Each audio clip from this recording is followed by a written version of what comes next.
Hello. As a member of the Okefenokee Heritage Center, we have the opportunity to belong to several guilds. The History Guild, the Photography Guild, the Art Guild, and I belong to the Art Guild. I have for a number of years, and it's been a pleasurable experience. The primary reason I joined was because I do some carving, and I carve birds. And as I finish the carving, then I need to move into the painting aspect of it, and learning how to mix colors, how to apply colors, and things like that was my primary reason for joining the Art Guild. So, what we're going to do today, though, really doesn't have too much to do with carving per se, but part of the carving, I guess we can call it skill, is to do some wood burning on the bird as we finish the feathers in order to give the feathers more definition. If you'll let me pan right around here, I'll show you what I'm talking about. It's part of giving them in depth. This is an eastern bluebird that I've been working on, and I've primarily finished the wood relieving, and as you can see, we burned in around the feather groupings, and that gives it more definition whenever we try to paint it, so that it'll come out a little bit better. The white material that you see around the eyes is plastic wood. I set these eyes yesterday and they're drying out. And my next challenge is to try to paint it blue so that it looks like a bluebird. So we'll see. I've had my problems with this little bird. I decided I would try another one. Well, I think I did worse on it than I did the first one. As you can see, I cut the head wrong. So I cut his head off and started again. You never know. A new head may do you all kind of good. Anyway, what we're going to talk about today is wood burning. But before I mention that, I will show you this little nuthatch that I just finished not so long ago. And as you can tell, see, we have to do a little painting on there to get some realism to it. So that was my primary reason for getting into the Art Guild. But the burning we're going to do today is just a little simple project that you can have a lot of little fun on. And when you finish them, if you want to, you can give them to a friend as a novelty gift. You can give it to them as just a birthday gift or whatever you may do. But the first thing you need, obviously, is a nice, good, clean piece of wood. Having a little trouble talking. Get it all sanded down nice and smooth and clean. If you got an edger, put your little edge on there. The wood that you use is not overwhelmingly significant. The only thing about wood is pine's a little bit difficult, and it has these veins of resin in them, and whenever you hit them, the tip of the burner seems to drop down in there, and you have to be real careful and go over them lightly, or either you finish up with a burn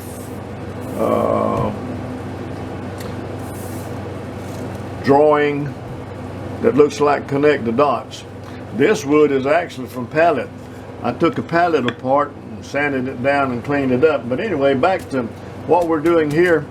Find you a picture of whatever you want. And we found a picture of a hillbilly here, and he looks like most of them that I've seen. I don't think I know who he would be, but he's a good definition of a hillbilly.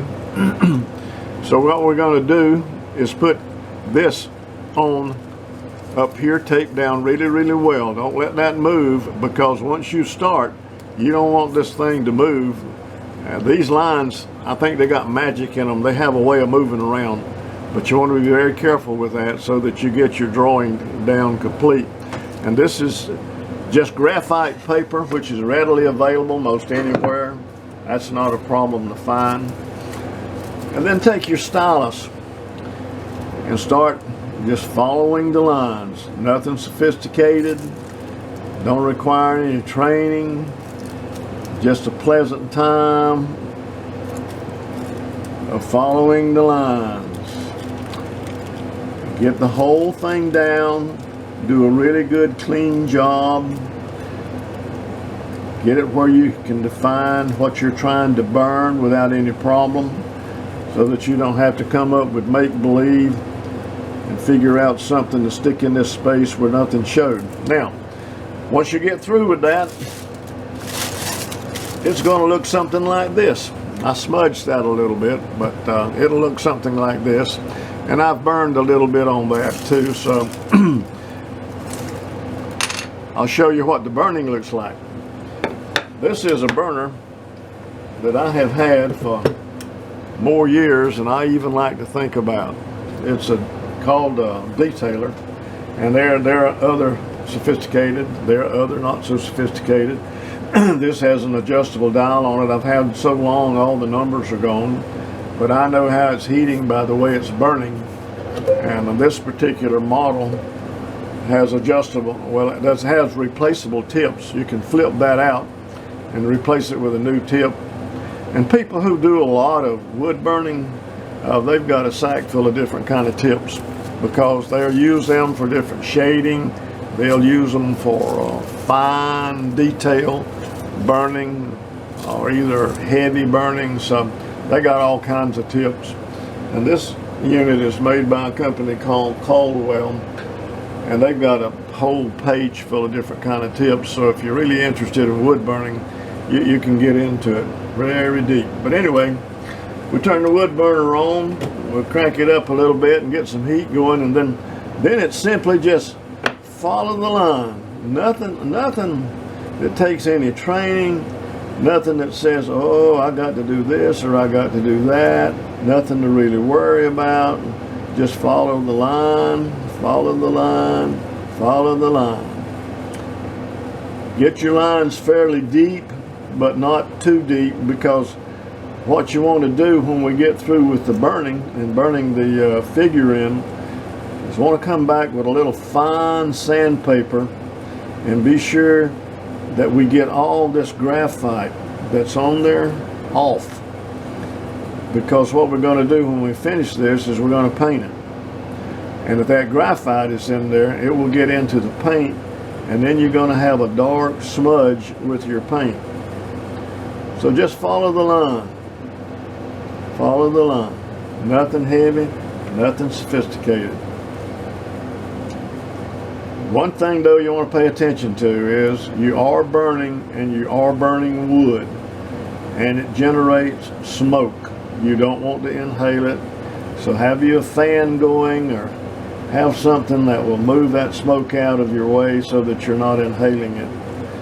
And then you can just carry on. So after we finish that, we've got this figure completely burned. Then what we're going to do is take some acrylic paint, and we're going to paint it. And we're going to end up with something like this.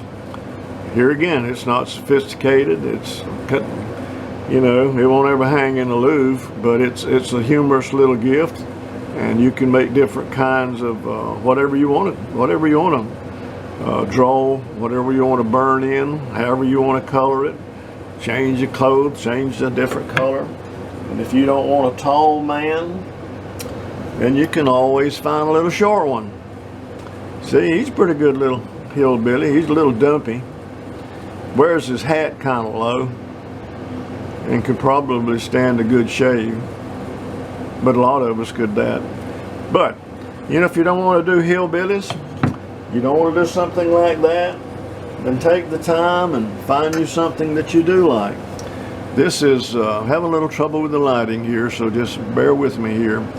This is a deer, and I put the deer tracks in there just to give it a little bit more, whatever you want to call it, a little touch of realism, I guess, so that people kind of have some idea what the tracks look like.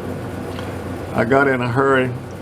See, I didn't let that dry quite like I should have, and smudged that a little bit. So let everything dry. Remember, you're doing it for fun. Take your time.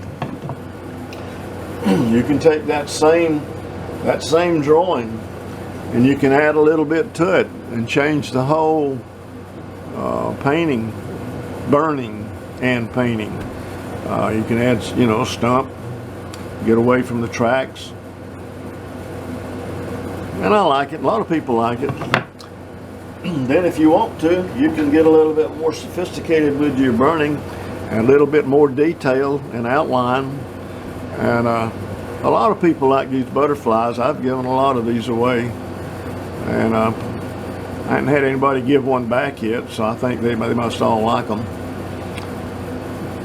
And you can do butterflies, you can do figurines, you can do toads, you can do whatever you can draw and burn. That's what you can do. There we have it. So I enjoyed doing this. I hope you enjoyed watching it. When you're out and about, we hope that you'll visit us at the Okefenokee Heritage Center. If you're not from our area, then come see us, see what we have to offer. If you're interested in art, then we hope that you'll be interested in the Art Guild. We meet every fourth Thursday. We come together about 5:30 and we'll have a cookie and a drink or so, and that drink or so is soft drinks.